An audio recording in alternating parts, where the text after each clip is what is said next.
This podcast is brought to you by Progressive. Have you tried the Name Your Price tool yet? It works just the way it sounds. You tell Progressive how much you want to pay for car insurance, and they'll show you coverage options that fit your budget. It's easy to start a quote, and you'll be able to find a rate that works for you. It's just one of the many ways you can save with Progressive. Get your quote today at Progressive.com and see why 4 out of 5 new auto customers recommend Progressive. Progressive Casualty Insurance Company and Affiliates. Price and coverage match limited by state law. For National Nurses Week, Fortis is honoring the millions of nursing professionals in our community, caring for loved ones. More so today, the need for nurses is vital, and Fortis College and Institutes recruits people like you to train to become a nurse. Do you want to be a nurse? Start your essential career in nursing with a Fortis education. Just visit fortis.edu to learn about hybrid instruction and online enrollment. Then talk to Fortis by dialing pound 250, keyword nursing school. This is your host, Tia. This is your host, Tia. Welcome back to another exciting episode of the Top 10. Live. Geek Vibes Nation. Geek Vibes Nation. Nation. The Top 10. The Top 10. The Top 10. All right. Hello, everyone. Welcome back to another amazing episode of the Top 10 by Geek Vibes Nation. As always, I'm your host, Tia, and I have with me the fabulous Brittany. How are you doing tonight? I just say, don't you toot my horn. I always do. You are my co-host, my BFF, my ride or die. I gotta hype you up. I don't know. Speaking of I was gonna say, speaking of that, but I guess it's slightly different. So last night, talking about attaching themselves to someone, Whiskey, my cat, I woke up to claw marks on my neck because the little fucker was so attached, oh my God, let me love you. He was kneading my neck all night long, but with his claws. And I was like, no wonder I kept having nightmares of getting hurt, you little bastards. Well, be careful that those things don't permanently scar, because that scratch from Apollo on my cheek is still there. It's just healed. And I think I'm just going to have a permanent scratch down my cheek, which... You just need to tell people that you got mugged and you escaped with your life, and all you have to remember by is a little scar on your cheek. That sounds cool. I feel like Nick Fury after getting scratched by a flirkin. It's oh, how'd you lose your eye? And you can't say that it's literally because some space cat scratched it out. You have to make up something cool and mysterious. It's just it's been a bother for me lately. It's not so prominent, but it's I don't know, I'm 31 years old, so I went 31 years of my life with my face looking one way, and now I got this little scratch, then I'm Jesus Christ, didn't think that... Sure, you look beautiful. Also, I think, is it vitamin C, or there's something... It's vitamin E. Yeah, that should help. I gotta get it. I've just been putting it off of getting it. There was another note I was going to make it. When he got scratched by the cat, I always laugh because he's so casual. He doesn't say ow, he doesn't really do anything. He's just oh, I guess I have no eyeball now. Or no sight in that eye. But to me, I think that scene is so hilarious because Nick Fury brushes it off oh, it's just a scratch, it's no big deal. And Talos is looking at him oh, you poor bitch. You have no idea. Poor fucker. I love it. I love it. But yeah, so Brittany, thank you for being here with me tonight. We are doing the top 10, and this one is another actor spotlight. We have done Jeffrey Dean Morgan, John Bernthal, Scoot McNairy, and tonight we have none other than the man himself, Tom Hardy. It's so funny because, this actually is works out really well because they just came out with the trailer for the second Venom movie, Venom Let There Be Carnage. I want to ask you, Brittany, really quick. You didn't see the first Venom, which I tell you constantly that you need to, and I'm going to make you once you come here in October. But having not seen the first Venom, what did you think about the trailer for the second movie? Honestly, having seen the trailers of at least the first one, I felt like the production value went way up. Like, it kind of almost felt like, and I mean this as a compliment, it almost felt like a Marvel movie, even though, Marvel, but, it's like, it felt funny. It kind of was very reminiscent of Deadpool, too, especially with the breakfast part, and, I like that he kind of had that symbiotic relationship with Venom, between like cooking and he's just dealing with it and just discussing with Venom while doing it. It was just like very interesting to me. And I felt like the buildup was good. And you know how normally whenever a big problem of movies nowadays is that they explain the entire plot in the trailer, like Right. any twist too. I felt like this was just like, yeah, there's gonna be carnage. It left more for like the imagination. Yeah, and listen, I really liked the 2018 Venom movie. And I'll tell you this, I had really low expectations.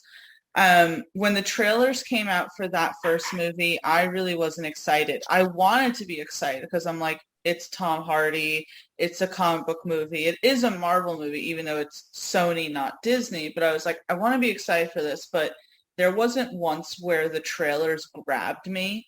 So I went in with super low expectations, and certainly it isn't, say, the best movie ever in the comic book realm, but I thought it was good for what it was, right? But this trailer blew me away. I am all for it. I'm super pumped. Just to give you a quick background, Brittany, I mean, the first movie is, Eddie first meeting Venom, and it's obviously really terrible because, Eddie's literally a host for this symbiotic alien. And then at the end of the movie, it kind of comes to an understanding where they work together. So I thought it was interesting that now we're going to see them actually living together, and Eddie kind of looking exhausted but kind of managing at the same time. I thought it looked great. I love Woody Harrelson as Cletus Cassidy. I love Woody Harrelson. Oh, he's going to kill it. He's going to be so good in it. So I'm really excited for the second Venom. It's directed by Andy Serkis. If you know Andy Serkis, not only did he play the bad guy in Black Panther, but he's literally been in like every movie ever. He was Smeagol from the Lord of the Rings. He was oh my gosh. Yeah, so he's a very well-known person in Hollywood, so it's cool that he's directing this, and I'm just pumped. I am pumped. So I'm pumped for, go ahead, sorry. Oh no, I was just gonna say, like, I kind of like that, people knew what he was. With Venom, I did too. Like, that store clerk is in the first one. Eddie goes to her a lot, and you see that at some point she's kind of getting, like, the reason why she says, oh, you're protecting me is because in the first movie, and listen, I'm not even going to say spoiler alert, it's been 3 years since this thing came out, but at the end, you keep seeing in the first one that she's getting hassled by local gangs who are forcing her to pay them for, quote unquote, protection, right? No. So at the end of the first Venom, Eddie goes in there and it's the end of it, so he already has Venom like with him, and they see her getting hassled by this gangster, and pretty much Venom like eats him because Venom like Eddie transforms into Venom in front of her, so she knows who he is, and he just like eats the gangster. So yeah, that's why she knows what she knows about Venom. So I love it. I was gonna laugh because every time you get saying, oh, getting hassled or something, I was like, don't hassle the Hoff. Do you remember that? Yes. The whole time I was like, must not say it, must not interrupt. And you said it anyway. I did it anyways, but at least I held on to it for a second. That is true. That is true. So obviously we're excited for that, and we're excited for this top 10. Before we go right into it, of course, I have to give 2 shout outs tonight. One is, of course, for our good friends over at Stranger Damies. You guys know Stranger Damies is a D&D podcast from the main Damie family of podcasts. They stream every Wednesday. If you are into Dungeons and Dragons and you love epic 80s references, dragons, fairies, all this mystical shit, you are going to the right place with Stranger Damies. They're awesome people. You have Mark, Anthony, and Dan, and a bunch of other friends, including Dan's awesome wife, Jen. So make sure you check them out. You can check them out on Twitter and Instagram at Stranger Damies, as well as their main page, Main Damie, both on Twitter and Instagram as well. I also want to give a huge shout out to the guys and gals over at the Kinda Nerdy Girls podcast. I was just on their podcast yesterday, 2 days ago, and it was so much fun. I have to tell you, it was so much fun sitting with KJ, Patrick, Jonna, and Katie. They are hilarious. They do a really good show over at the Kinda Nerdy Girls podcast. Make sure you go check them out. Make sure you check out our recent episode. We talk Marvel, DC, Chris Evans, and Michael B. Jordan. So it's a lot of fun. And it was just laughter all the way. And the girl Katie on their podcast is their resident gamer. And she apparently is going to start playing Red Dead Redemption. I'm not sure if it's the first or second one or both, but she's going to start playing it soon. So that's fun. And that's good for content. They are long games, and I hear the plot is always a tearjerker, whether it's the first one or the second one.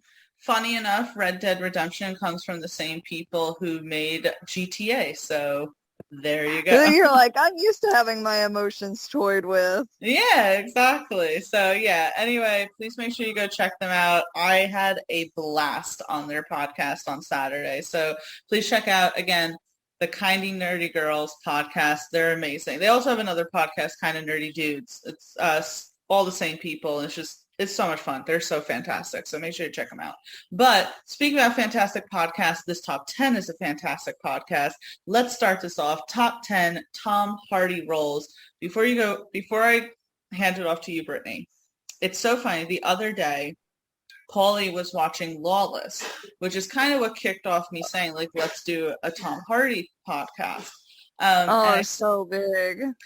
But I sat there and I said to myself, there was a time where almost no one knew who Tom Hardy was. Like, now Tom Hardy is pretty much a household name. But I remember being a fan of his before that, right? Seeing him in Star Trek and a few other little roles that he had and really liking him.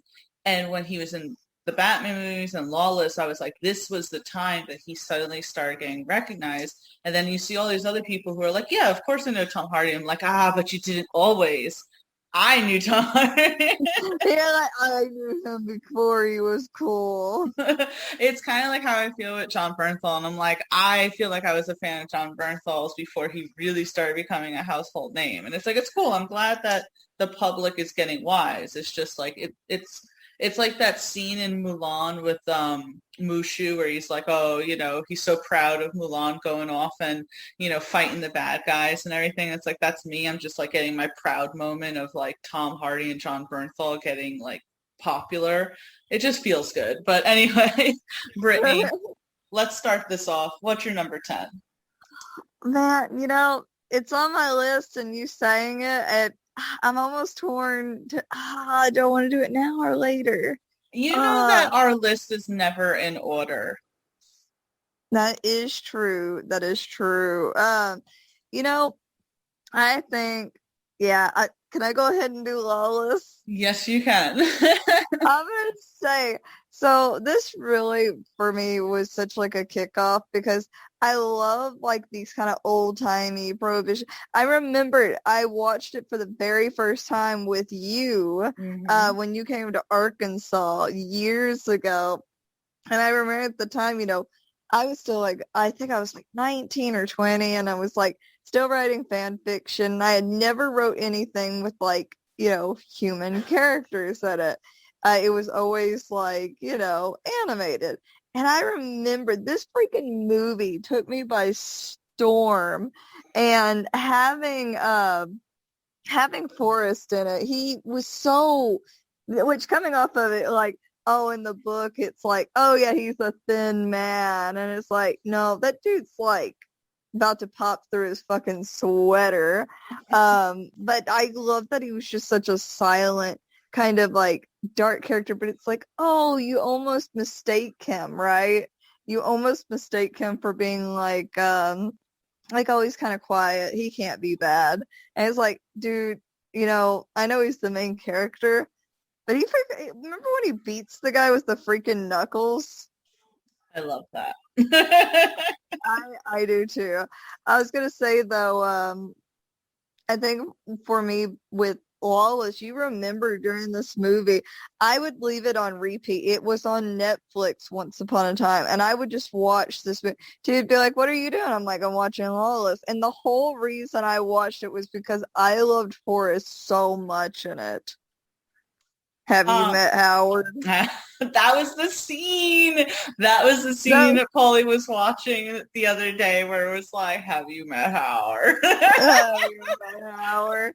Dude, that was such a good movie all around, but I really felt like Tom Hardy took it. Like, I wasn't used to getting those stoic, gruff characters, and I was like, oh no, this has awakened something in me. I love Lawless. I can't even tell you how it got on my radar, right? It had to be that I saw it after I saw The Dark Knight Rises. And I don't know. I can't tell you how this got on my radar. But I think you were still probably simping for Bane at the time. I was like, yes. That is not your MO, Tia. You're like, I really like this actor. I must watch everything they've ever acted in, even if it's some indie film that has never saw the light of day. Pretty much. But Lawless, quick background, is based apparently on a true story. It's based on a book that was named The Wettest County in the World. And it was written by, I think, the grandson of not Forrest Bondurant, but the character that Shia LaBeouf plays. And it's all about these brothers, the Bondurant brothers, during the Prohibition era making moonshine. And it is so good. You just have these characters that it's one of those things where it's like moonshine was obviously illegal, but they're in this small town where everyone is doing it. The law knows they're all getting a piece of the pie, and for the most part, it's not bothering anyone.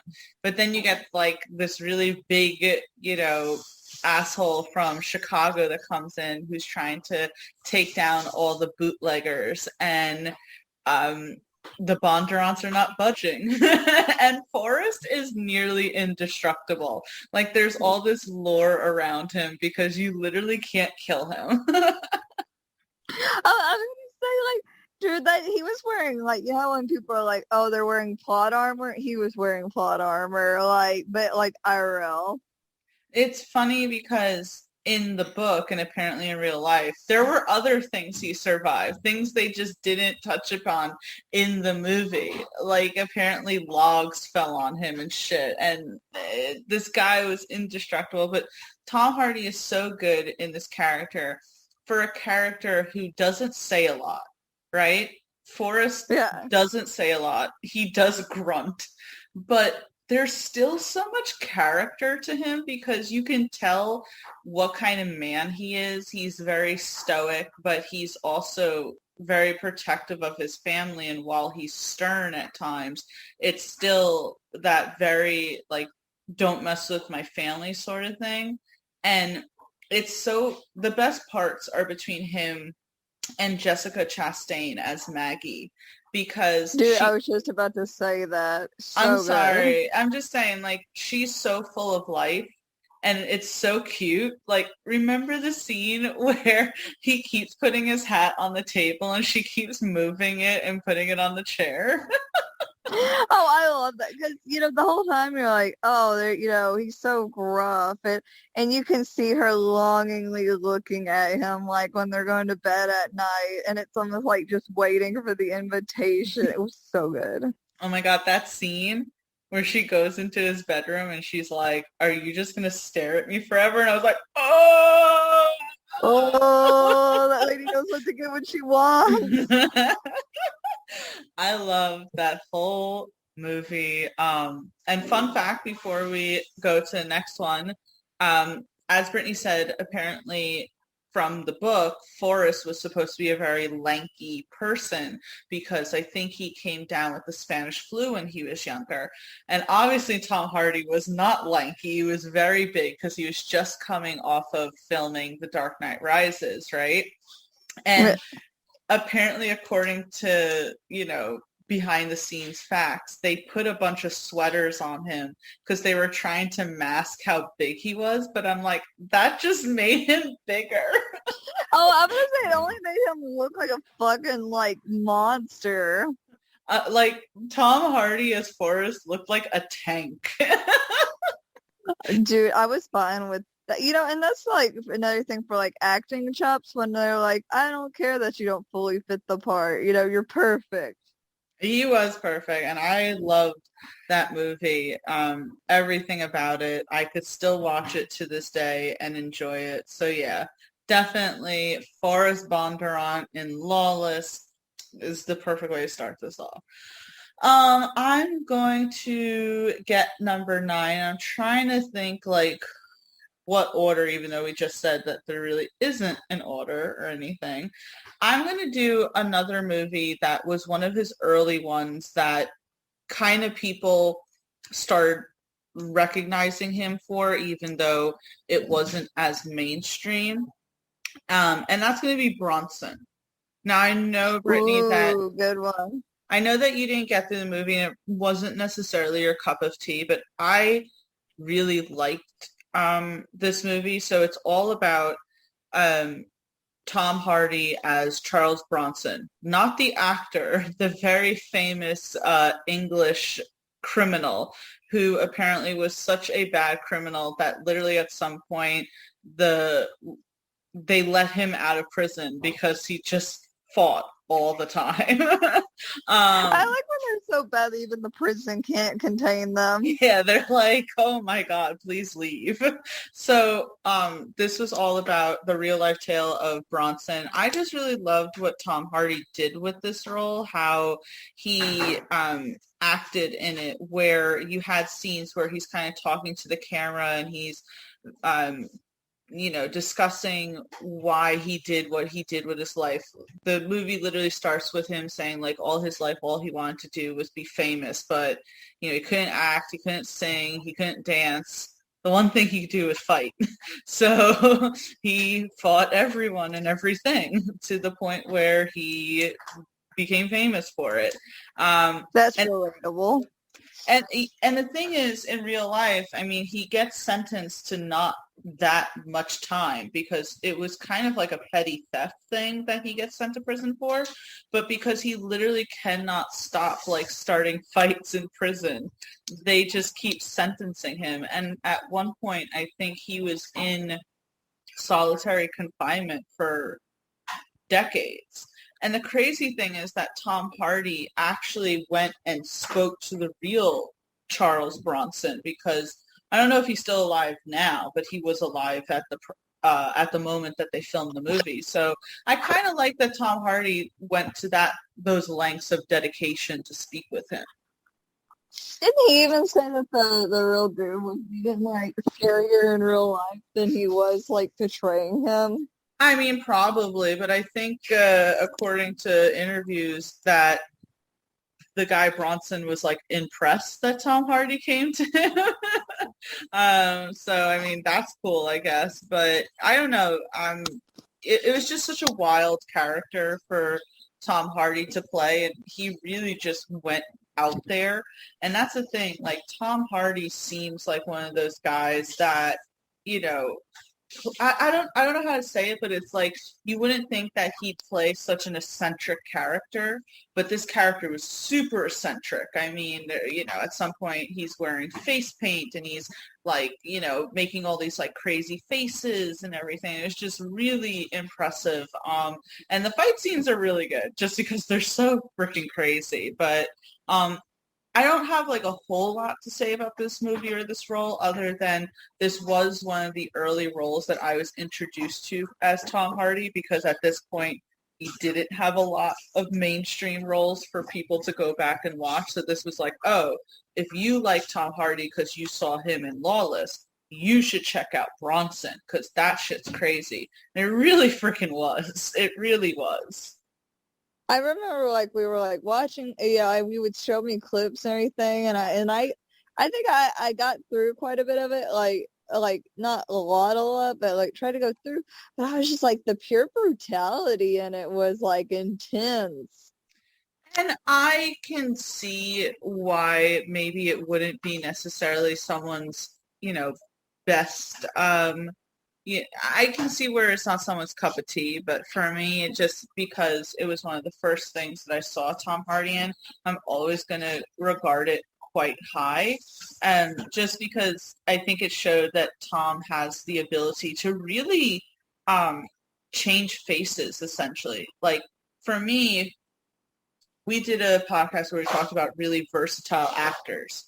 And we certainly mentioned Christian Bale because he has the ability to be a different person every single project he's in. And I feel a lot of that of Tom Hardy as well. He kind of loses himself in the because it's like, as some will see later on, could you have ever seen like, oh, the man, that played Forrest Bondurant also played, X, Y, and Z? You'd be like, no way. Yeah, exactly. The one thing I'll say about Tom Hardy, and I know this is a podcast praising him, we certainly love Tom Hardy. And it's the same thing with Benedict Cumberbatch. I just don't think they do the best. I don't think they do the best American accent. Some people who are not American can do really great American accents. Like Cillian Murphy kills it.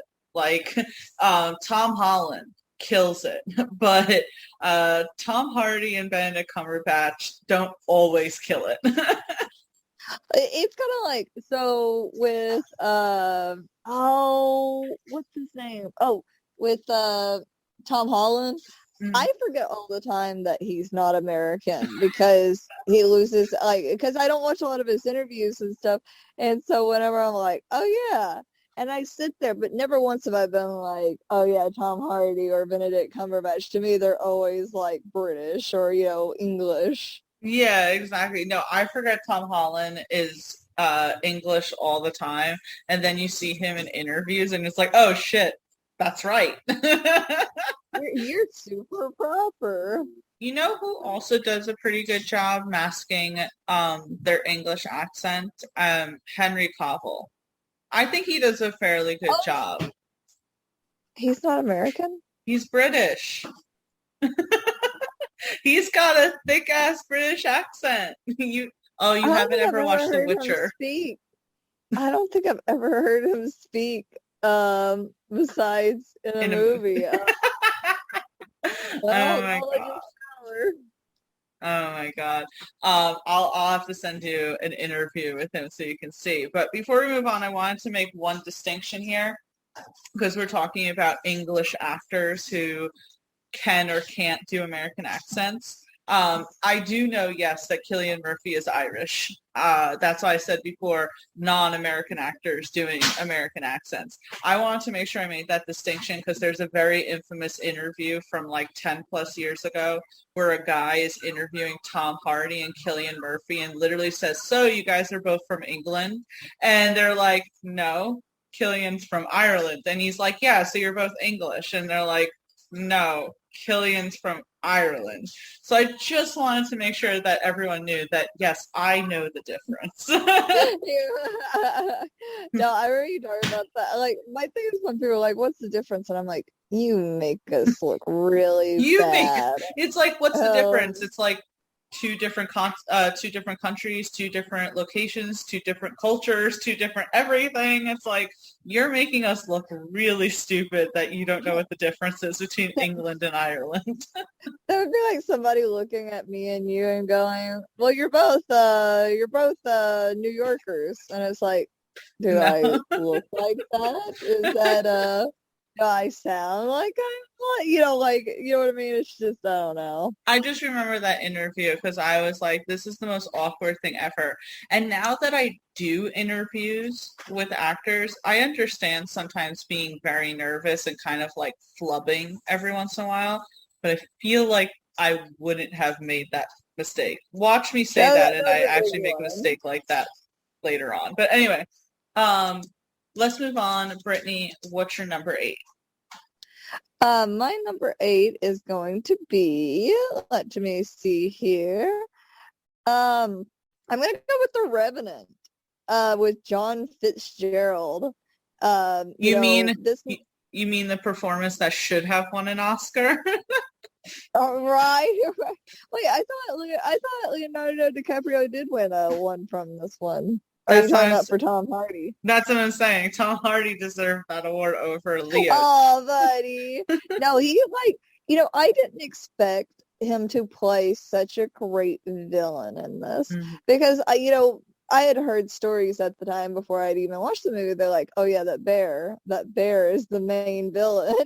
Like, it fucked him up. And I was like, what? And, and so when I came in there and you have very racist John Fitzgerald against Native Americans and Hugh Glass and his son, which I gotta remember, his son was Hawk, who also died very early on in the movie, spoiler alert.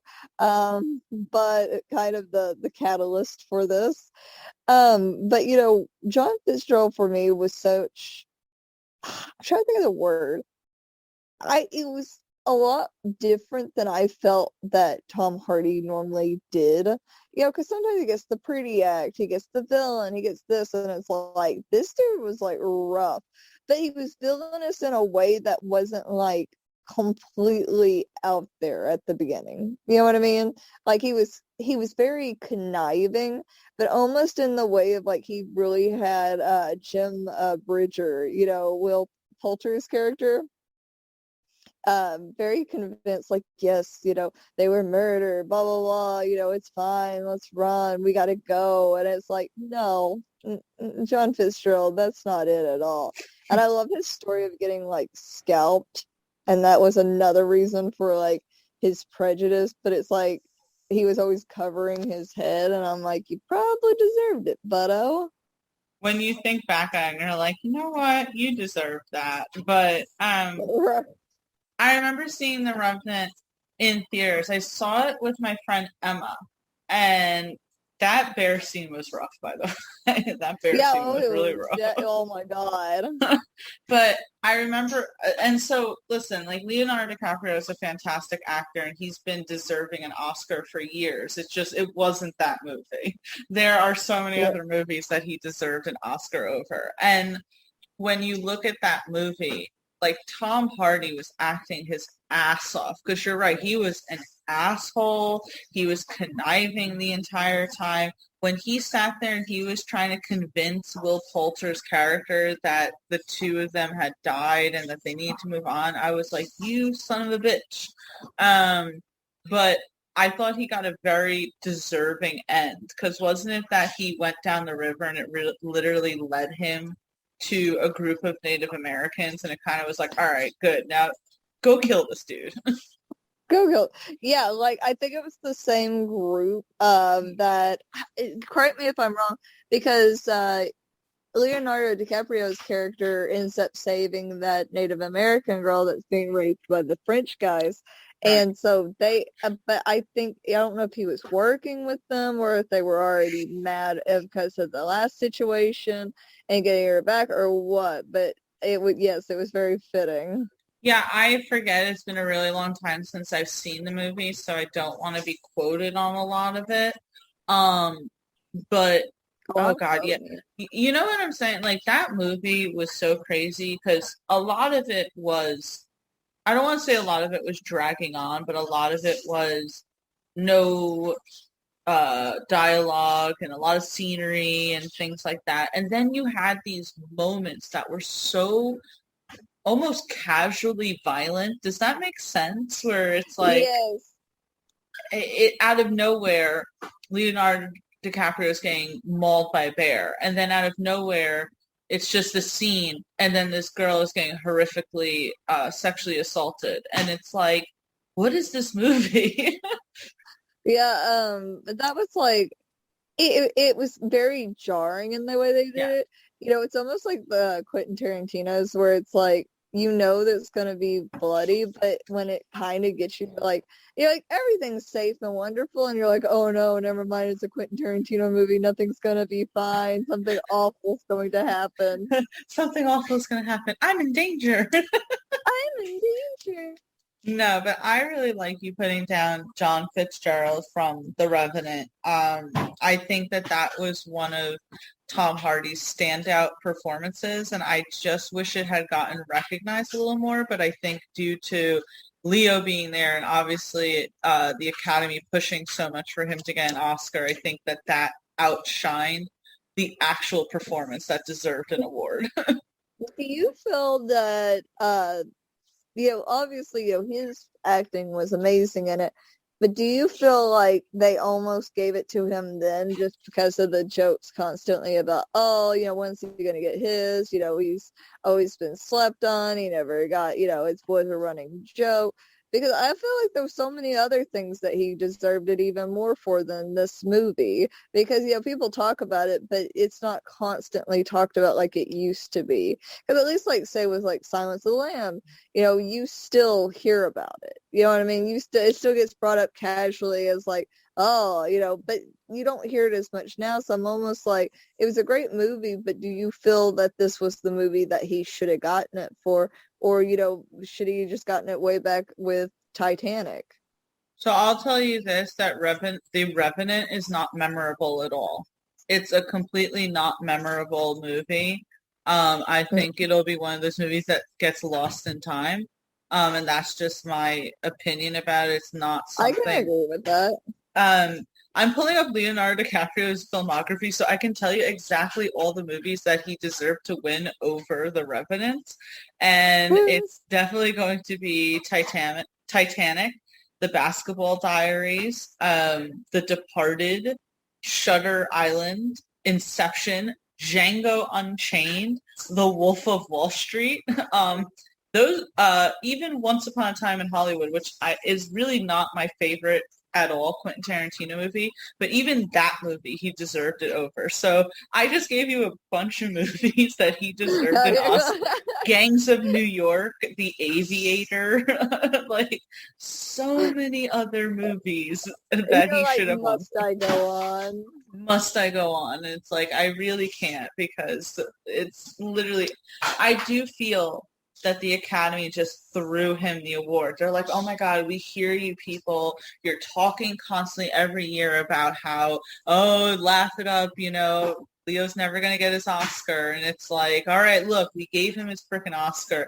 And Leo's like, damn it, I had to sleep inside a horse for this role. I better get the damn Oscar. I love it. I love it. Yeah, so I definitely think that they threw that at him. I can agree. I was just like, this one? Paulie just gave me something that said Man in the Iron Mask. I guess that's another role that apparently Leo deserved to win for. So I've heard of that one, but I haven't heard of it. But so there you go, guys. There you go. Leo deserved to win for a fuck ton more roles than The Revenant. So there you go. This podcast is just about how Leo should not have won for The Revenant, but he was robbed. But good job, John Fitzgerald from The Revenant. I'm gonna go to the next one. Trying to look at my stuff again. When you're like looking at it, you're like, all right, what am I doing here? But my problem is always I can't remember names very well, and you have known me long enough to know this. I forget names very easily. I'm like, yeah, I love that movie with what's his name? What's his face? And then I have to remember their freaking names. So I'm trying to think like what you would do. I think I'm okay here. Did you ever watch, so I'm doing number 7, by the way. Did you ever watch the movie Warrior? No, I did not. I did not. I remember you talking and saying really good things about it, though. Yeah, I think it's a really good movie and it's really slept on. I don't hear a lot of people talk about it, but it's, and it's been a long time since I've seen it, so I'll just give kind of the abridged version of it.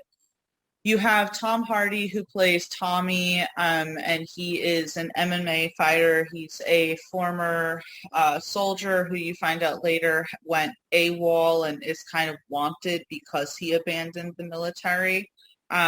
He has a really strained relationship with his father, who was an alcoholic for most of his life. And then he has a brother, which I forget the brother's name, but the brother is also kind of a boxer / MMA fighter who is down on his luck, who needs money. Long story short, both of them, and neither of them have talked to each other in years. And they both kind of end up competing in the same tournament.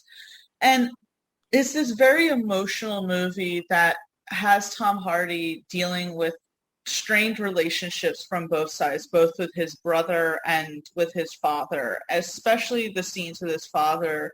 And spoiler, I mean, again, it's like probably more than 10 years old, but, his father relapses at some point, and it's a really powerful scene with Tom Hardy and the actor who played his father. It's a very emotional movie.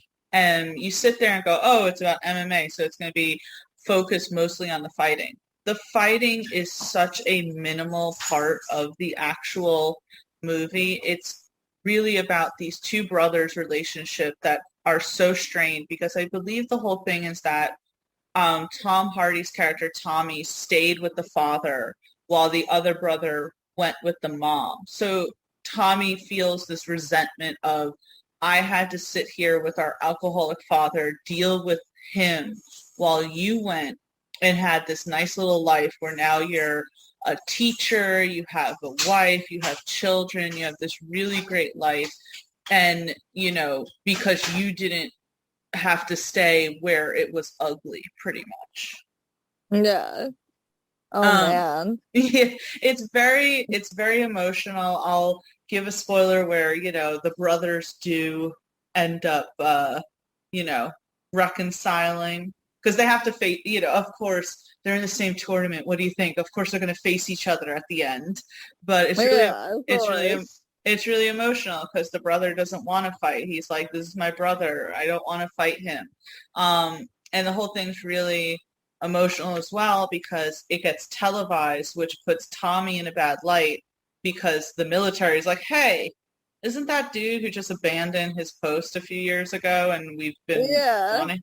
So it's super emotional. It's a good movie. It also is a good boxing MMA movie if you want stuff like that, but it's really, really emotional, has a lot of very intense, hard-hitting scenes, and a younger Frank Grillo is in it. We do love Frank Grillo. We do love Frank Grillo, so I'm just saying it has a lot of thumbs up from me. No, I want to see it too, but I also don't feel like being emotionally attacked. I don't want to be hurt, Tia. You would definitely be emotionally attacked by this movie. It is very emotionally attacking. So yeah. You know what you just reminded me of, by the way, with Frank Grillo? What? So when I was visiting Ansley, we were watching some compilations for TikTok videos, and there was this dude that kind of looked like Frank Grillo, and she goes, man, that dude looks like he would hurt my feelings. And she goes, and I would still go back for more. And all I could think of when you said Frank Grillo, I was like, that's Frank Grillo. He'll hurt your feelings. There was this meme I saw, right? And it was so funny. It was of this girl who was going out on a date with the Grim Reaper. And the caption was something like, when you know he's going to break your heart, but you're also kind of curious to see where it goes. Oh my gosh, I love it. But yeah, so that's all I have to say about Tommy and Warrior. It's a good movie. It's a great Tom Hardy role that I don't hear anyone talk about, but I think he gave one of his best performances in it. So yeah, that's the number 7. Brittany, what's your number 6? Let me see here, darling. Always, let's see here. I'm kind of looking. Let me see here. I'm gonna go with Legend, where Tom Hardy plays the twin with what was it? Ronald and Reginald Cray. That was on my list. Reggie, but they called him Reggie in it. Reggie. And so, you know, my thing with it is, by the way, I really like that movie, but it has like not very great ratings on Rotten Tomatoes and Metacritic. It's a 61 on Rotten Tomatoes and 55 on Metacritic. Dude, that movie was rough. And I'm going to mostly just focus on the characters for right now, but you know, we have Reggie Cray, who's like the more like adult, mature brother, you know, and he has a very unstable twin brother named Ronnie. But the thing is that they are, you know, basically becoming big like gangsters on the in London at the time, which now looking at it, it says it was in the 1960s. But you know, just them running together, like even though you know Tom Hardy's playing both of them, it felt like it was two different people. Like, it didn't feel like, oh, a guy playing, you know, two guys. It felt like two brothers. Kind of like almost reminiscent of Lindsay Lohan back in the day with Parent Trap. Where I thought she was a twin forever. I did like, too. Forever. I did too. And but my thing with it is I think it really showed his acting chops where, you know, you almost do question yourself of like, man, I feel like they're really standing right next to each other. And the thing is like they are very opposite of one another, to the point where you didn't feel like it wasn't like, oh, I just have to change my personality slightly.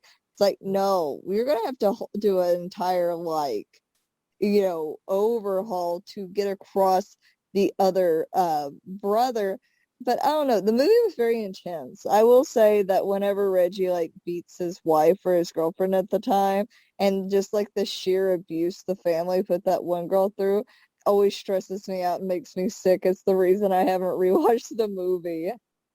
Fun fact, that's the same actress who plays Laura Moon from American Gods, Miss Emily Browning.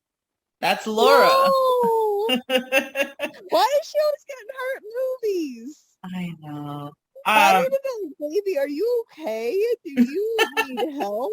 Think twice if you need me to call someone. I was gonna take the next spot I did was gonna be the Cray Twins. So I love this movie. Calls it. So yeah, fun fact for everyone. In the movie Legend, Tom Hardy plays the Cray Twins, as Brittany said, who were real life gangsters. And originally the movie wasn't gonna have Tom Hardy play both, right? They wanted Tom Hardy to play Reggie, but he really wanted to play Ronnie. So he was like, I'll play Reggie if you allow me to play Ronnie. And I'm like, I love that they let him do that. I love that they let him do that. Like, I think it goes to show the confidence they had in him to do it. As you said, Brittany, I mean, you summed everything up so perfectly. It really felt like two different actors playing these two different characters. It did not feel as if this was just one person and such like that. Reggie is supposed to be the good-looking, suave brother who seemingly is the sane one, but behind closed doors, he's so horrifically abusive to his wife. You know, both physically and verbally and emotionally, right? To the point where that was hard to watch. It was extremely hard to watch, and it's to the point, and again, I guess spoiler, it's also based on true story, so you can look it up on Wikipedia. It drives her to take her own life because of how bad he is. And then you have Ronnie, who's supposed to be the loose cannon. He's in psych wards, and he's, you know, not... he's not composing himself, and he says some really like crazy things, but it's kind of one of those things. Didn't I say in last week's podcast, I was like, I appreciate people who wear their craziness on their sleeve because you at least know who they are. It's someone like Reggie that you think is one way and they're another way, but Ronnie's like, I am who I am. And there's at one point where he even tells the wife where he was just like, you should leave or something like that. Like, even he knows, like, what are you doing here? Just go. But it's so bad because it's like he was such a dick to her, and that's how you knew, like, when it was that bad, like, you know, where even he's saying go, even when he was the one being so, like, verbally abusive to her. Yeah, I mean, it was one of those things where they never liked her because, you know, she came from pretty much, she could never live up to what they wanted her to be because but then, you know, they were gangsters and her mother hated that she got married to Reggie because she's like, I don't want my daughter to be married to a gangster. So, you know, there was that. I mean, I can see sort of where people have problems with this movie because it doesn't always do the best so, okay, even though we just said that it feels like two different people playing two different characters, they don't do the best job of splicing the two in the same scene with each other. And there's scenes where the two are fighting each other where it's so obvious that it's like a stand-in trying to play Tom Hardy. Like the hands at some point, like really give it away. Where you're like, what is this? And I'm going to compare it to, there was a show that just came out last year that was phenomenal. And Mark Ruffalo just won an award for it. And it was, oh, Jesus Christ. Oh, God, what the hell was it called? I really liked it, but it had like I Know This Much Is True. Where Mark Ruffalo plays two different people. Like he plays brothers, and it's the same situation where you would think it's two different actors, but it was so believable when they were in the same scene with each other. Like it didn't look like a green screen. It was so effing eerie how believable it looked, right? So I didn't get that all the time with Legend. There were some times where I was like, all right, this looks like you just spliced the two in the same scene with each other, which I know obviously they did, but you know what I was trying to say. Yeah. But no, Legend, I agree with that. Legend is great. The Cray Twins. Did you know that that's that one song where the guy's like, that shit cray? If you look at the lyrics, it's spelled with a K because it's supposed to be a nod to the Cray Twins. And I'm like, that cray. That's cray. Or in the words of Tia, that's mad cray. Oh my God. Don't make fun of me and my Yonkers idioms. No, I'm not making fun of it. I love it. Because you want to know why?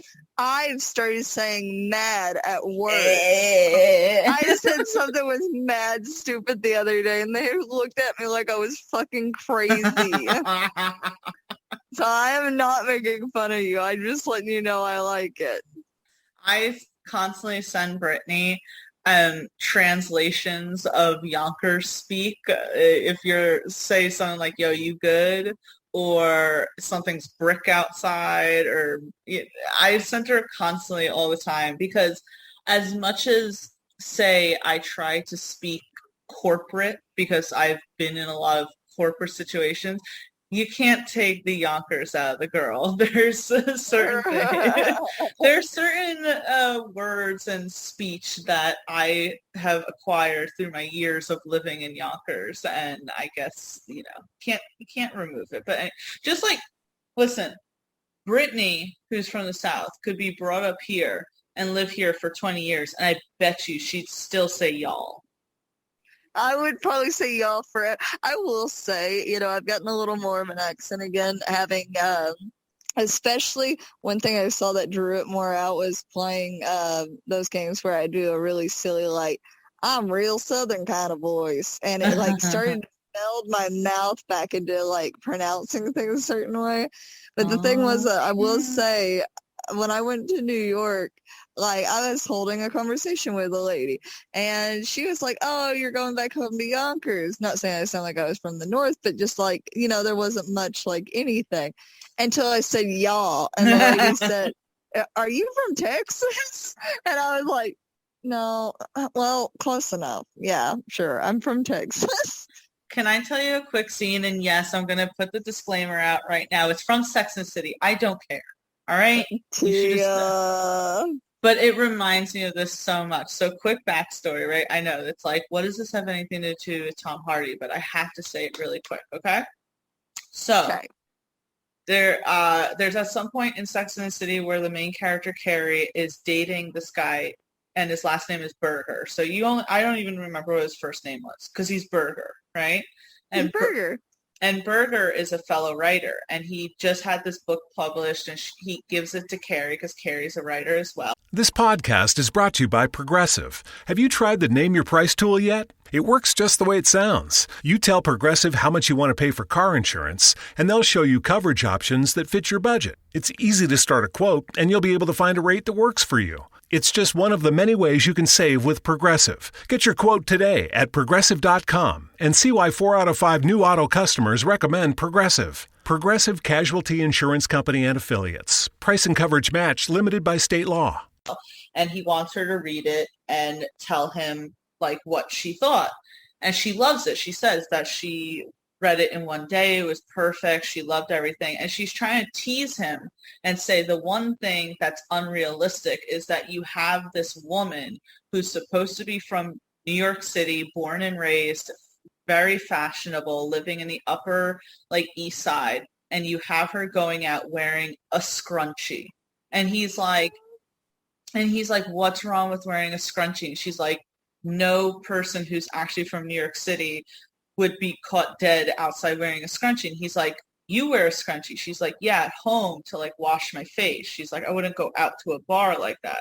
So it's kind of a sore subject for him because you find out he's like a fucking loser who has zero confidence in himself. I don't mean to say that. It's just one of those characters that has to be moody about someone else's success because they're jealous that they're not as successful. I'm sorry. If you watch Sex and the City, you know Berger's a fucking loser. But anyway, there's at some point where the two of them are out at this really chic restaurant and they're at the bar area and they're waiting and there's this woman there. And again, they're in a really nice fucking bar, right? And she's wearing a scrunchie. And Berger goes, look, see? A very well-dressed woman in a very, classy, fancy restaurant in New York City. And she's wearing a scrunchie. And Carrie's like, I ain't fucking going down without swinging. And so she goes to the woman and she taps her on the shoulder. And she's like, excuse me, ma'am. I just was wondering, what part of New York City are you from? And the woman's like, oh my God, you think I'm from New York City? She's like, I'm from Georgia. She's like, oh, you made my night. What's funny about that is that scrunchies are starting to become really big again. I'm like, I wonder if a well-dressed lady would wear a scrunchie. I thought about that. So anyway, I'm sorry, no, that was long-winded, but it just always reminds me of that where it's like you try and prove it's like, okay, yeah, she's in New York City, but she's not from New York City. Yeah. I like that the lady got so excited because that would be me. I'd be like, really? Except knowing you fucking New Yorker, you'd be like, if somebody said, are you from the South? You'd be like, oh, how dare you? How dare you? My accent gives me away. I was just talking the other day how there was one time I was down in Arkansas with you and we were at Stage and I think I was checking out and the woman instantly was like, oh, so what part of the Northeast are you from? And I'm like... You're like, lady, you got me pegged. You can't call me out like this. Oh my God. But I'm sorry. That was such a random story. I apologize. But yes, the Cray Twins legend, number 6. Yes. Yes. I'm going to hit number 5. God, you really threw me off by that. I was like, damn it, that was going to be my pick. I'm so sorry. I'm the worst. You are, but it's okay. I'm actually going to pick something that we were talking about at the beginning of the show, and I'm going to do Eddie Brock from Venom. Yes. I knew it. I mean, listen, I said earlier that I really was pleasantly surprised with how much I enjoyed Venom. And the only real thing that I have against Tom Hardy's performance in this movie is he tried to do a Brooklyn accent and he failed miserably at it. Oh my god. We love him I guess anyway. you would know, Miss New York. Yeah, it was but whatchamacallit, I still like him as Eddie Brock because first of all, I like the fact that we got Tom Hardy again in a superhero movie and he's not playing the villain this time. But I really enjoy his characterization of Eddie, who is a journalist who is supposed to be from Brooklyn, but now living in San Francisco. And he is this, like really well-known journalist who goes like too far sometimes, like for the story.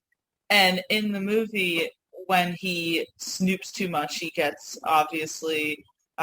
then, he gets injected with venom and his whole life turns around and blah, blah. And I think Tom Hardy plays it great because you don't expect him to play this character who is just totally uncomfortable for most of the movie.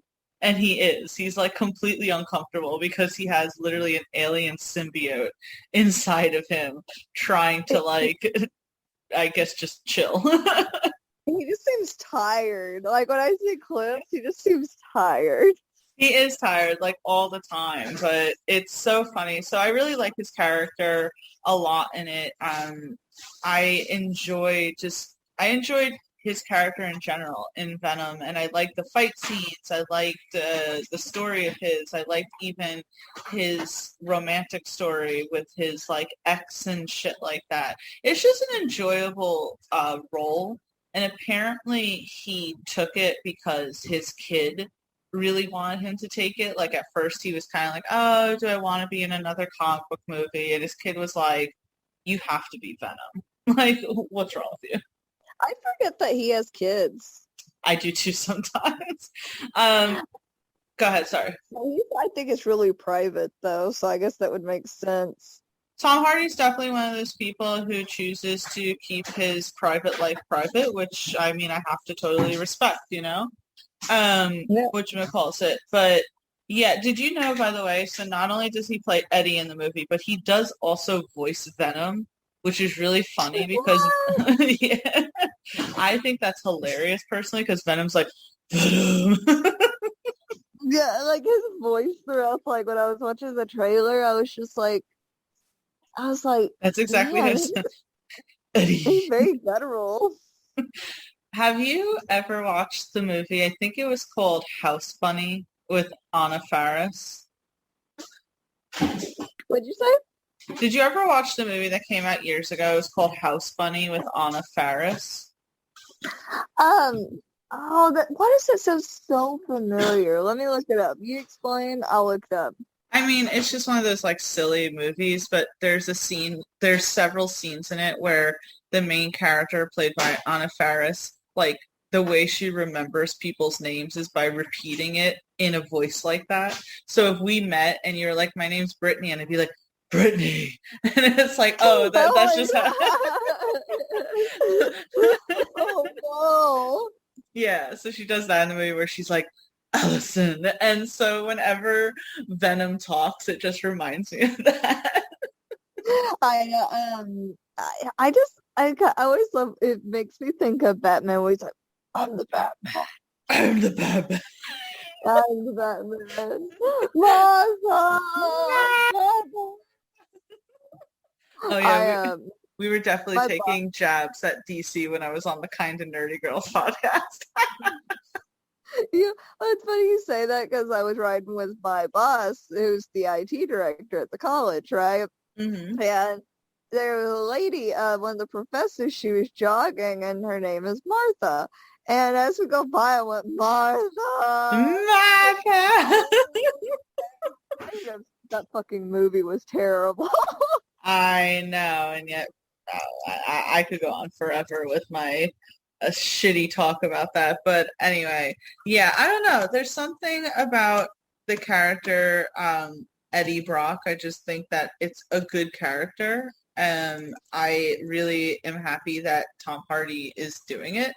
And it's just like, I don't know, I can't really describe it, but if you watch the movie, it seems almost so unlike Tom Hardy, but he plays it really well. It's not one of those things where you're like, oh, this was a bad casting and they should have casted someone else. It's like, no, he's almost perfectly for this role, but almost imperfectly for it. Because, like, you saw Spider-Man 3, right? The bad one, the emo Spider-Man. Why you gotta make me like feel sick to my stomach? But you remember that Venom was in it, so you had like Topher Grace, I think, the guy from that '70s show, right? He was playing Eddie Brock, and he's kind of like, you know, a more slender guy, a little nerdier, and he's playing this like hard-hitting journalist. And then you have Tom Hardy, who is bigger, and he looks like he should be playing a more physical role, like a Bane, right? But yet he's playing this like, you know, truth-seeking journalist and all that. And you kind of like, oh, I would never think of Tom Hardy for a role like that. And I think that's kind of why it's perfect, because it's weird. I think another thing is that, you know, Venom, I was always like, oh, he's a villain, but I think he's more of just like an anti-hero, right? He's more like Deadpool. And so, you know, it's interesting that they did go full villain with, what's his human name again? Eddie Brock. Eddie Brock. Eddie Brock, it's like, he wasn't really considered a villain in the comics, I don't believe. I think in a lot of cases he was, but in a lot of cases he wasn't. You know, he was more of an anti-hero more than anything. But it's interesting. Spider-Man 3 was like, yeah, we're going to make him crazy. We're going to make him, like, want revenge, and he wants to, and it's like, I felt like, you know, the Venom movie is more accurate to his character. Like, at least the comic book, a representation. No, that's actually a really good thing that you pointed out. Spider-Man 3 did go a very villain route, whereas Venom does more often fall into the anti-hero thing. He's like the Punisher, you know? He very much falls into like the Punisher category. Certainly in the beginning of the first Venom, right? You'll have Venom who's like, oh, I hate your race and I'm here and I'm gonna kill you and I'm gonna eat people. And then like 10 minutes later, he's like, I don't know, Eddie, I kind of like you. You're kind of like me. We're both losers. Man, imagine having something inside of you that just like shits on you all day. Well, yeah, it's so funny because it's like, at least in the movie, right? They make it seem as if like Venom was not very well liked amongst his race, and he's like, I was a loser on my planet. He was like, and you're a loser here, so I kind of like you. And so at the end of the movie, like when they finally learn to say like coexist together, Eddie's like, all right, so no eating people unless they're bad people. And he's like, but don't eat people. And Venom's like, fine. I like how he's just basically like a giant toddler. He's just a giant toddler that Eddie has to deal with that lives inside of him. It's just great. I love it. I can't wait for the second one. I was like, I gotta put this down just because I cannot wait for the second one. And the first one was good. I think it gets a lot of hate, but I think that it shouldn't. I think that you should definitely watch the first Venom because it's a pretty decent movie. It's not like MCU fantastic, right?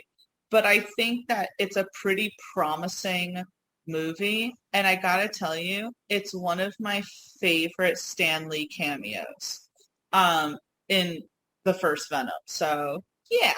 Oh, I didn't know he was in it. Yeah, he was in, because it's Marvel, you know, so even though it's not under the Marvel Cinematic Universe umbrella, it's still a Marvel character, so he appears in it, and it's one of my favorite cameos, like, ever. I love that they started when they, you know, did the Stan Lee cameo. It's sad that, you know, we won't have any more, but it was, like, awesome in that way. Oh my God, it was the best. And then someone pointed out that they found in the trailer that they're in the trailer for the second Venom that there's a magazine that has Stanley's face on it. And I was like, oh, they're keeping with it. I love this. I know. I am glad that they did that, like in Spider-Man, Away from Home. Far From Home? Far From Home. Sorry, my brain is tired. Tia, leave me alone. No, I get it. I get it. What did they do in Far From Home? I I forget. thought they had it like his, like on the side of the building, like graffiti Oh or no, something that like that. that was Tony Stark. But I thought they did it with him too on They something. might have. I'm just forgetting. I mean, I would have to think that they had to do some sort of like nod to him because that was, I believe, the first MCU movie without a cameo of his. I'm trying to see. I'm gonna see if I can find it real quick. Okay. Yeah. Because I feel like I saw him somewhere. Oh, Well, no, they didn't put him in Far From Home. I could have sworn he was in Far From Home, though. the last cameo that Stanley did was in Endgame. But he passed away right before Captain Marvel. So that's why if you went and saw Captain Marvel, and I think even it's still like this if you watch it on Disney Plus, you know how they do the beginning thing is all the comic books shuffling in and it's all the scenes from the MCU. In Captain Marvel, that is replaced by a bunch of clips of all of Stanley's cameos. You know, I think that's what I'm looking at is I thought I saw him like something, and maybe I'm just thinking of something else, but I think they said that they ended with Endgame because it felt right to end it at Endgame because, Endgame. Yeah, no, absolutely. I agree with that, you know. It's just I remember years ago when Stanley, like, he's I think he was 95 when he passed away. But a few years before that, they had reported that apparently Stanley had recorded his cameos for like 5 movies that hadn't even come out yet because, just to get it out there. So we miss Stanley. It doesn't feel the same without his cameos. Someone said that Deadpool should kind of replace that as a cameo. I don't know why, but it kind of feels very Deadpoolish. Yes, I would love that. I would be all about that because you gotta think about it. It's like, Deadpool's kind of the black sheep of the family. And just to have him just like appear even for 2 seconds would just kind of be hilarious. But Right. let's get back on track with our top 10. So number 5 is Eddie Brock from Venom. Brittany, what's your number 4? I think I'm gonna go with Mad Max. Yeah. Yes. I'm sorry if it was on your list. I'm starting to get at the end. It's like there's a lot of great Tom Hardy roles, but mine are so limited to the ones that we have spoken about that I'm like, I must keep it. But Mad Max was good. I liked his character in it, and I really liked the movie. I liked his relationship with, what was her name? Even though the actors didn't get along on that film, apparently. Yeah, I remember hearing that, and I was like, I think they're cool now. I think they said while filming they kind of got agitated with each other, but they hold no resentment towards each other now. They're fine. Charlize Theron, Oh, but who does she play, though? Furiosa, Like, what'd you say? Furiosa. Furiosa. Yeah, and I wonder if it was because, when you start playing these characters who do have like a constant like kind of a push-pull kind of relationship and having 2 basically main characters at the time, I'm sure it could be hard. But I like that we did kind of see another strong silent kind of version of Tom Hardy in it, and that's why this one's more brief because he expressed a lot of emotion without saying much. His actions spoke a lot larger because louder because he's trying to save these women even though he doesn't. I think in the movie he's just like done with it because he's just trying to survive. but I don't know. I found the movie, like, it sticks out in my head for a movie where, say, Mad Max isn't so, like, front and center the entire time.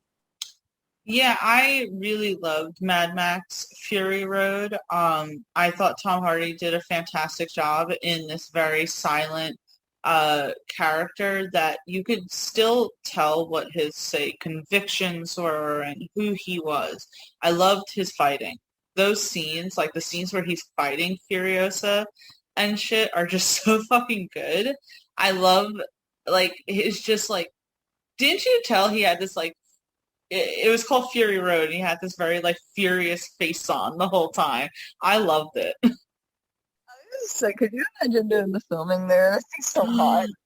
Oh my God. But yeah, I mean, Mad Max, it's funny, and I've heard people say this where they're like, it's called Mad Max, and Max isn't the focal point, but I kind of like that about it because, I don't know, Mad Max to me, Fury Road is, like, some of the best piece of, like, feminist work.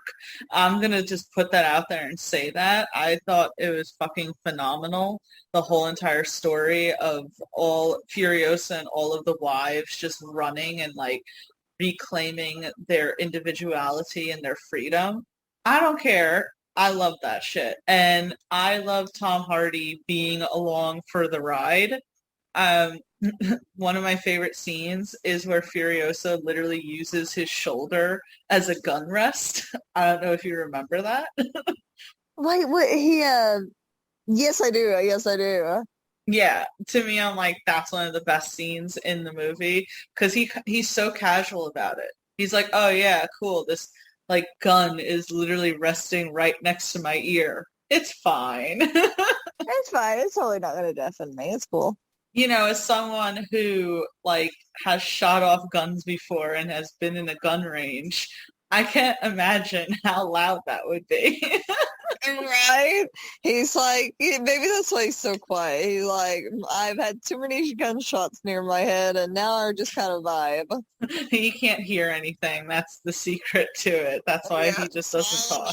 Smile and nod. I agree. I mean, listen, there's, say, not a whole lot to say about this character.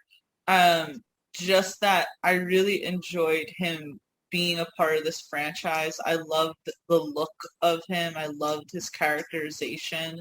I liked how it felt, and it's so funny that Charlize Theron and Tom Hardy were so agitated with each other during the filming because I felt that they were such a great team. You know, and I guess that's really great that they could kind of put aside all of that to create something really good because at no point did I feel like the two of them didn't have on-screen chemistry. Yeah. No, I agree. Yeah. So Mad Max is awesome.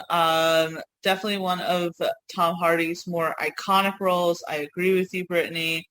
100%. I'm going to hit number 3 in the spirit of just moving things along.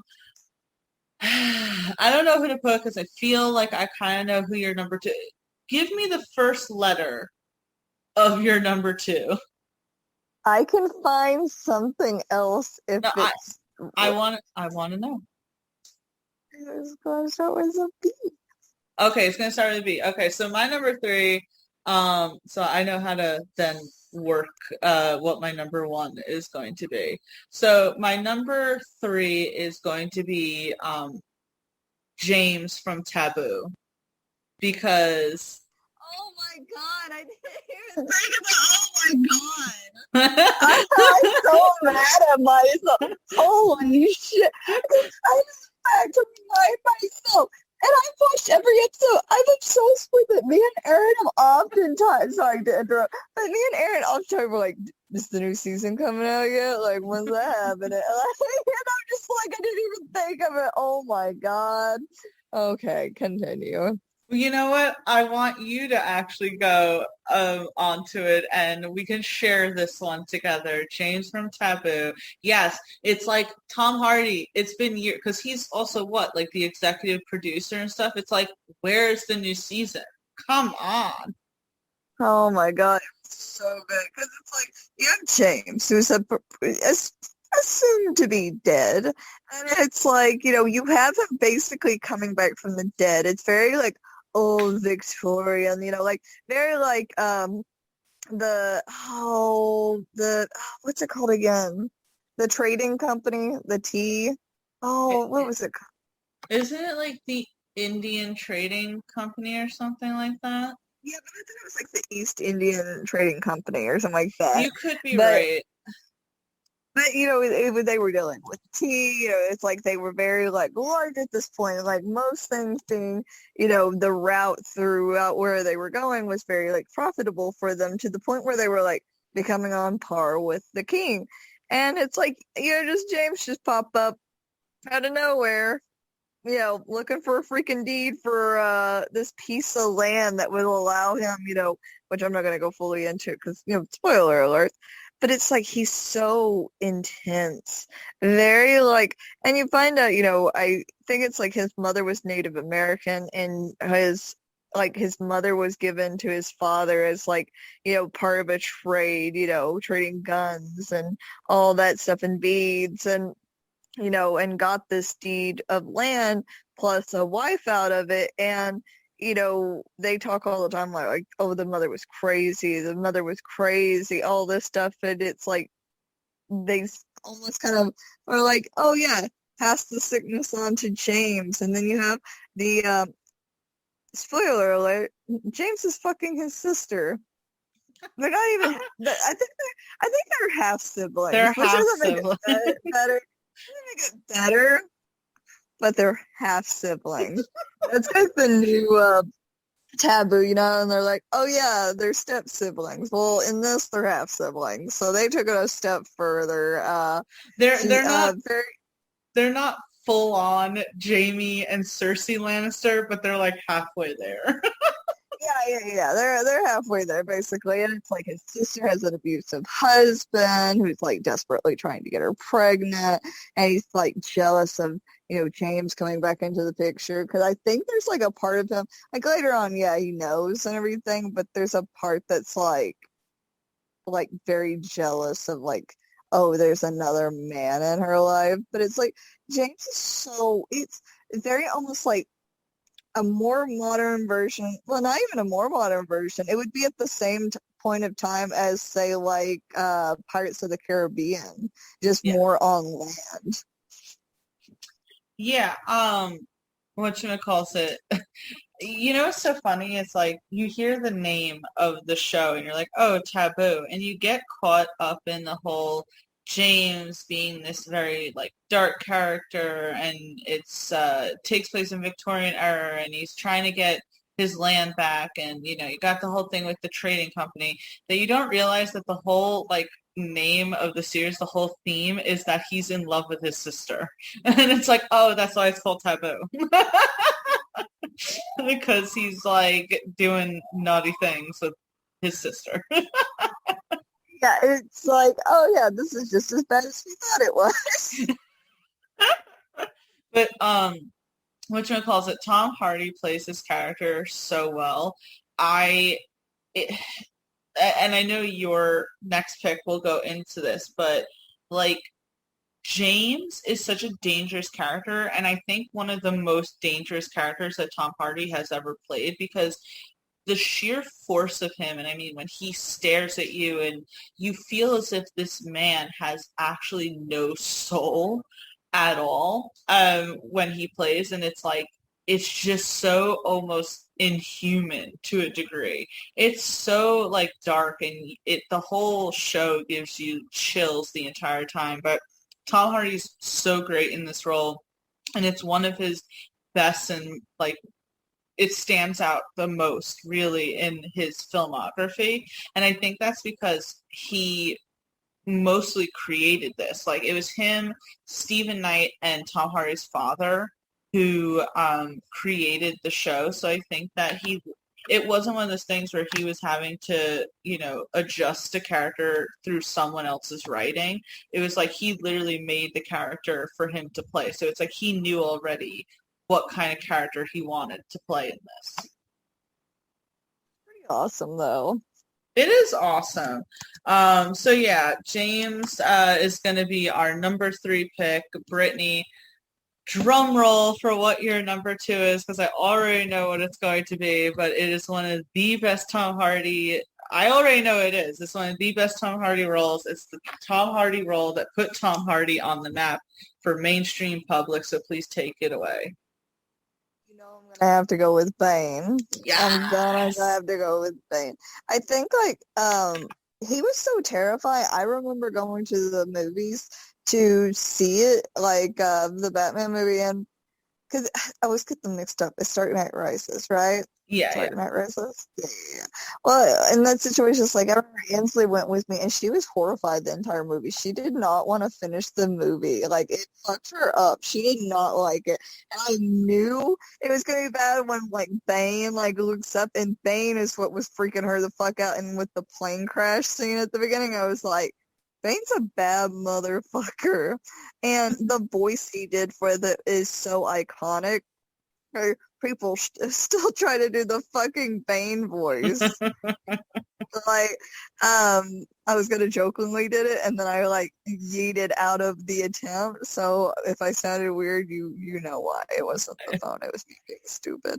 But, you know, the mask. Everybody wanted to wear the mask, and I remember Tom Hardy had a fucking tan line on his face from the mask, from having worn it so much and while in the sun. And, you know, he played a very powerful character, not in the sense of, like, oh, you know, a lot of times when we see very large characters, they don't often portray them as intelligent. And it's like, this dude was just as smart as Batman. Like, for real, though.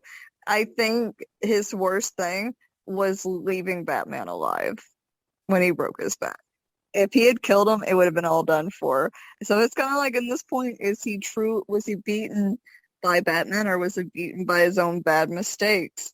But I don't know. I really like, I think it's so fascinating. And his relationship with fucking, what's her name? Talia? Yeah, Talia al Ghul. I hate her.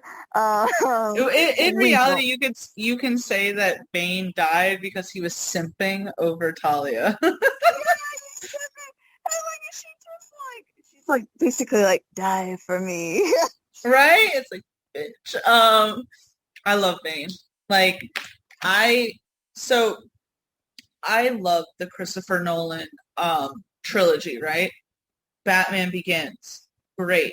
The Dark Knight, great. So, you know, when unfortunately Heath Ledger passed away, it's, you know, you sat there and said, like, wow, who can live up to that performance in the third one? And I remember at the time, right, that a lot of people were saying, oh, well, why not have the villain of the third one be the Riddler? Because he's kind of similar. He can be kind of similar to the Joker, right? And I think Christopher Nolan had said that, you know, in the first and second one, he always had a villain that was very cunning and could match Batman on a intellectual level, but that he wanted someone who could match Batman on a physical level. Hence where you get Bane. Which, as you said, though, Bane was very intelligent. He matched Batman on both levels. I know. Plan all this out. I know that people didn't necessarily like that Bane wasn't more comic book accurate, but Christopher Nolan already established that he was making a very practical world, and having a character that had, say, serum injected into him to make him bigger every time he wanted to fight wasn't necessarily very practical in Christopher Nolan's world. So I thought that they did a pretty good job in that direction. I just loved him. Like, from the moment you met Bane on the plane, where he's like, what did he say? He was like, if you take it off, there will be pain. And he's like, you look like a tough guy. And Bane's like, for you. And it's like, I gave me shivers on that. I was like, oh no.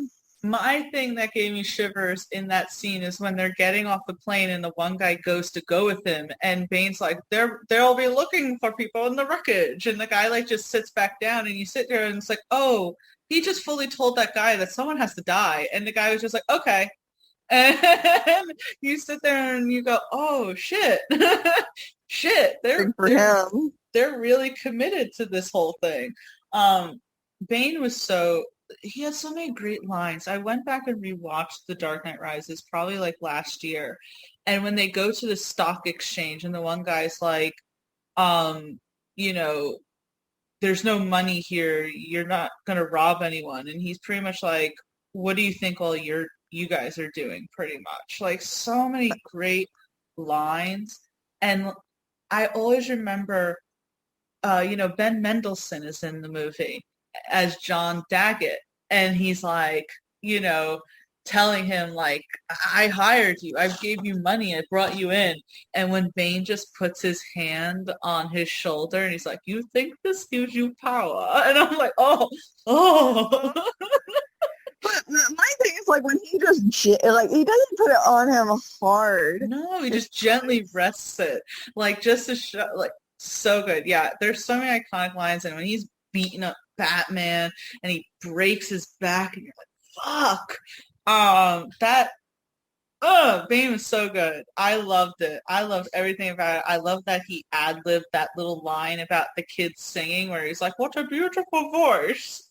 I can't do the voice either. I'm just trying. No, I love it. That scene was like tragic. They never like specifically say it, but you're like, that's a lot of children death in that movie, in the stands, with everything caving in, where the child was in the middle.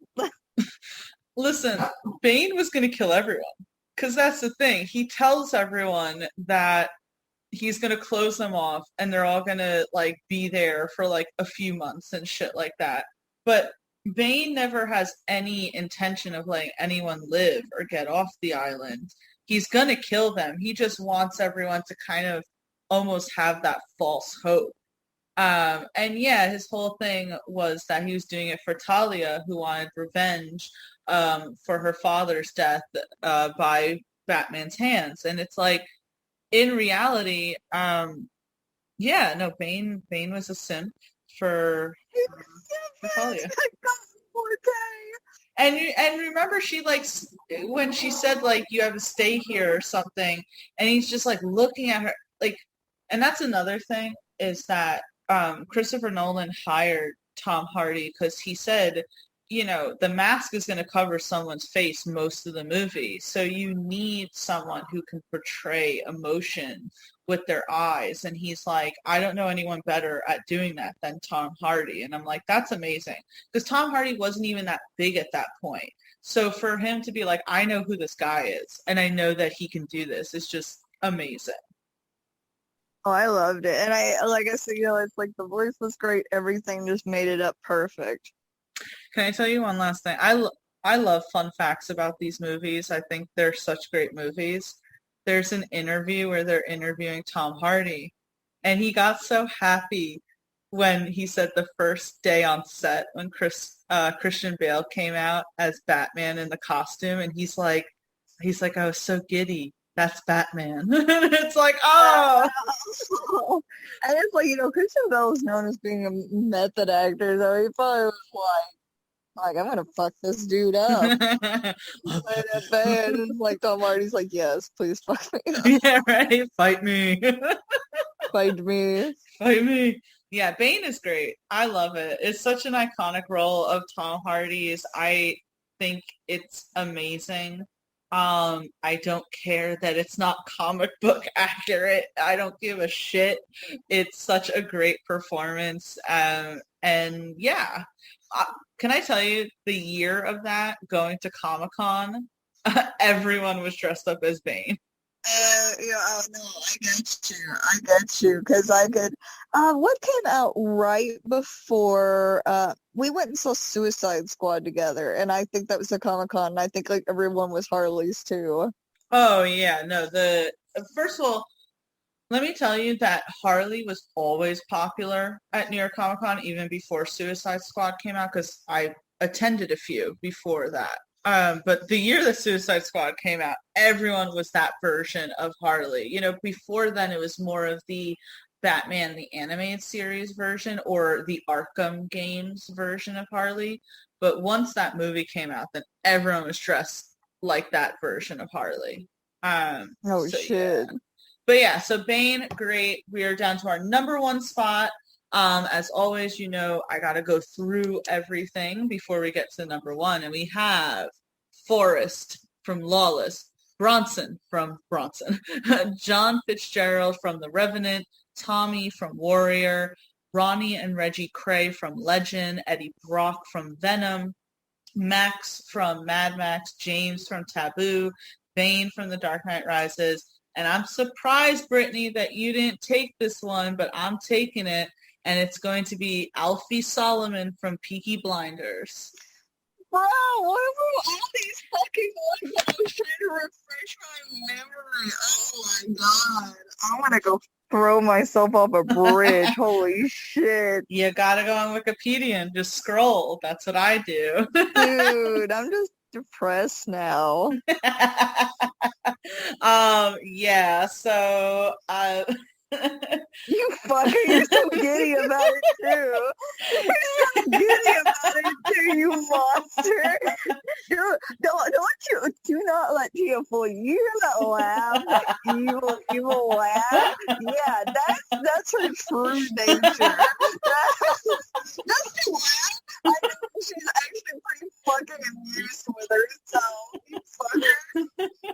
I am very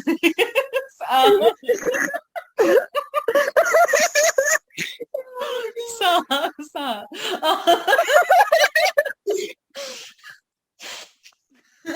So Tom Hardy has been in a lot of movies, and admittedly I haven't seen him in a lot of TV shows, obviously Taboo, but Peaky Blinders to me is like one of the best roles of Tom Hardy. I remember being so ecstatic when I heard that Tom Hardy was going to be in Peaky Blinders. And I also love, so Cillian Murphy and Tom Hardy have been in a ton of projects together, like a ton.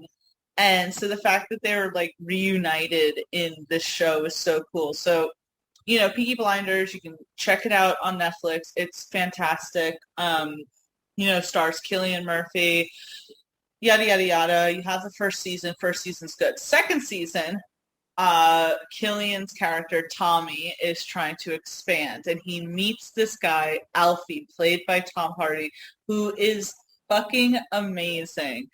This character is such a wild card.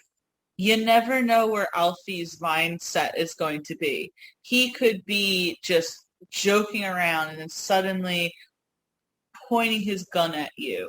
And then he could act as if he's giving you real advice, and then he's betraying you. I mean, season 2 alone was such a wild journey where you had frickin' his character teaming up with Tommy, then betraying Tommy, almost killing Tommy's brother Arthur, then being on his side. And it's like, what? And you thought that the character was just going to be a one season and done character. No, he comes back for season 3. He comes back in season 4. And what's great about it is, again, his character is so, you never know where he's going to be. There's this one scene, I believe it's in the 3rd season, right? Where they're meeting with some Russians who are speaking Russian. They're being very disrespectful about Alfie because Alfie's character is Jewish, so they're being very ugly about him, right? And then Tom Hardy's character, Alfie, just turns around and, like, quips back at them in Russian. And it's like, oh, he knew exactly what you guys were saying this whole time. He's so talented. It's so fucking phenomenal. I love his character so much. Season 4 was nuts. You watched season 4, right? You saw what that end result was. Oh, wait. Season 4. Season 4 is the one with Luca in it, the Italian, played by Adrian Luca's so Brody. good. So That's another good. great character. another great character. But in the fourth season, spoiler alert, but it did come out. I'm going to keep saying this. It came out a few years ago, so, deal with it. Whatchamacallit, freaking Tom Hardy's character gets shot by Tommy. And you think that he's dead. And he's not. He pops back up in season 5. So it's like, I love this character so much. I know you love this character so much, Brittany, so I'll let you say a few syllables. I was going to say, I love Alfie because for me, it was like, he just came out of nowhere, and he's so aggressive, so funny, but so serious some aspects, but it's also like he's funny. Like, like with Arthur, nearly kills him, and he's like, "Oh, no hurt feelings, right?" It's like, you fucker. Like, and giving him shit when he finally gets, when Arthur finally gets very religious, and I don't know, Alfie was just so funny because he wasn't like, I'm trying to think of the word. When he first came in, he wasn't what I expected. He was very like, yes. He was like hiring all these people in that one scene, but then the next he's like, you better stay away from our women, like just instant flip, like where he was just fucking pissed one point and then calm talking and almost cheery in others. And I like the voice that he gave him. I really enjoy Alfie's voice and kind of his speaking pattern. And that's one thing I noticed about Tom Hardy is he does it's almost like fun to hear them talk.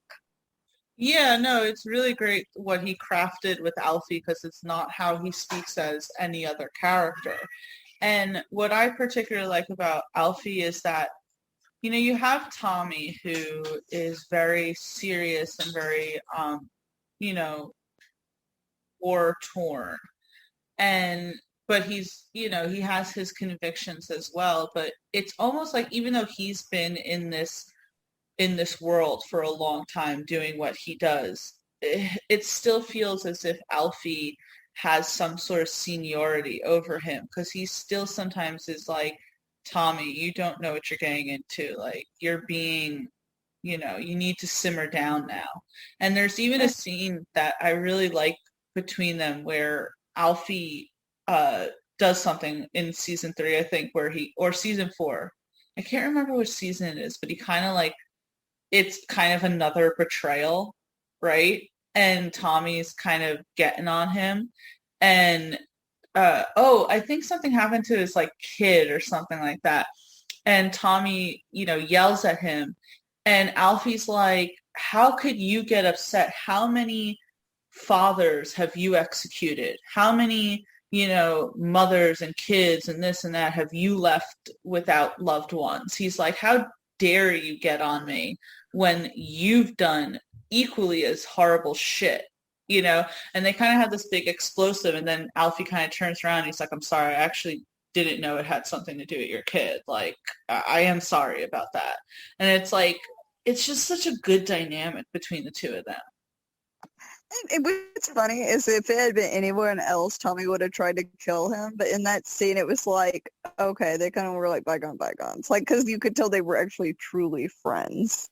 Yeah, and I think a lot of that has to do with the fact that the two actors have had a lot of interactions with each other because I'm trying to think of all the things they've been in together. They were in Inception together. They were in The Dark Knight Rises together. They were in Dunkirk together, and now they're in Peaky Blinders together. So they've done a lot of things together. It's freaking Tom Hardy's wife. Oh, that's the best thing too. In Peaky Blinders, the horse trainer that Cillian Murphy has a brief love affair with is Tom Hardy's wife in real life, and I'm like, I wonder what's that's like. Well, this is awkward. This is awkward. It reminds me of I don't know. Did you ever see Clerks 2? Did I show you Clerks 2? Yes, you did. Yes, you did. We watched both Clerks. Okay. For a brief thing for the audience, right? In it, the character Dante has a girlfriend in Clerks 2. Well, the girlfriend is Kevin Smith's wife in real life, Kevin Smith, who plays Silent Bob, who directed Clerks too. So it's like he's literally directing his wife to kiss someone on screen. And I'm just like, actors, I guess, man. I wonder if he had to reassure him, like, it's cool, bro. I ain't upset. I ain't upset. It's for the movie. But anyway, yeah, so Alfie Solomons, I think, takes the cake as the number one. Although you can kind of say, I think Alfie and Bane go hand in hand, and they could kind of duke it out for the number one spot. But yeah. Before we wrap everything up today, Brittany, do you have anything else to say about Alfie? Do you have any honorable mentions? Now's the time. I still love that. I wish I would have thought of those. I couldn't. I don't know why my brain. I like I said, you know, it's like it's finals week. Cut me a break, Tia. It's all good, girl. Honorable mentions. I just really loved Alfie. You know, I remember the moment you were like, oh, by the way, I'm watching Peaky Blinders season 2. And I was like, can I skip season 1 and go straight to season 2? To be honest with you, that's actually what I did. I watched season 2 first. I went back and watched season 1. But I think that you kind of could catch on what was happening without having seen it. That's just how I felt about it. But anyway, simping. The only honorable mention I really have to say is freaking I liked his character Eames from Inception. I just thought that he was quite playful, and it's a fun role to watch. I liked his character from Dunkirk. There's not a lot there, which is why I didn't put him, but it's still a really nice character, and the ending of his character is kind of beautifully tragic. And I did want to put a very honorable mention. Tom Hardy has a connection to Star Trek, and it's so funny because we know Tom Hardy, right, as this very big, imposing man. But Tom Hardy was not always like that. He was very, very skinny at some point. And if you guys are ever curious about it, look up Tom Hardy Star Trek, and he's supposed to be playing a clone of Jean-Luc Picard, played by Patrick Stewart, and it is the most wild thing that you've ever seen in your life. I know, it always throws me for a loop. I'm like, who are you? Yeah, it's in the movie Star Trek Nemesis that came out in 2002. Yeah, just go look it up. But anyway, just go look it up. But anyway, Brittany, please let everyone know where they can find you, what you got going on next, and all that good stuff. I'm gonna say you can always find me on Twitch at Itty Bitty Brit. I have been streaming a lot of I need to get back into Resident Evil, the new one that came out. It's fucking terrifying. I do want how was that troll saying her name? Lady Dimitri? I can't remember, but I want her to step on me. She is like a 9-foot tall lady with heels. It's amazing. And I mean that when I say like 9 feet tall. With the summer coming, I am going to be able to be a lot more consistent back streaming. Kind of keep back on my routine again of 4 nights a week, 4 hours each. And you can find me on Twitter at ittybitty_Brit0 or ittybitty_Brit on TikTok, because I am about to start making a lot more TikTok content again. Oh shit, on the talk. On the talk. On the talk. But yes, please make sure that you check out Brittany. She is a very dedicated streamer who spends a lot of her time trying to entertain you all. So make sure you give her some love. As for me, I got a few things to go through. We just hit 1,000 subscribers on our YouTube channel, which is Geek Vibes Podcast, and that's amazing. I think when we started utilizing YouTube, not even a year ago, half a year ago, we were probably only at like 200, 300 subscribers. So thank you, everyone. And if you're not subscribed, please subscribe. We have a ton of different shows and content for you to check out. Please do. Please check out all of our amazing friends, by the way. As I said, the main Damie, Scene and Nerd, Kind of Nerdy Girls, Nerd with a Tech, Sports Bar Podcast, Pete's Basement, frickin' Geekly Goods, Nerd Rage Podcast. There's so many, and I'm probably forgetting some people, but you can just check us out, geek5snation.com. It has links to all of our social media accounts. Just please make sure that you check all of that out. And if you want to follow me on my personal pages, you can check me out on Twitter and Instagram at TC_Stark. No, not as in Tony Stark, as in Simon Stark from the video game SSX Tricky. I'm going to go and play I'm going to go and do what I've been doing for the past month and go play some GTA 5. You all have my gosh, you're addicted. You all have a great night, a great day, and let us know what is your favorite Tom Hardy role. Bye, guys. Bye. This podcast is brought to you by Progressive. Have you tried the Name Your Price tool yet? It works just the way it sounds. You tell Progressive how much you want to pay for car insurance, and they'll show you coverage options that fit your budget. It's easy to start a quote, and you'll be able to find a rate that works for you. It's just one of the many ways you can save with Progressive. Get your quote today at Progressive.com and see why 4 out of 5 new auto customers recommend Progressive. Progressive Casualty Insurance Company and Affiliates. Price and coverage match limited by state law. For the ones who get going when the going gets tough, and the ones who know we're tougher together. For the Pathfinders breaking new ground, Grainger offers supplies and solutions for every industry, as well as fast access to experts and 24/7 customer support. Because we know you have people depending on you, so you can always depend on us. Call, click Grainger.com, or just stop by. Grainger, for the ones who get it done.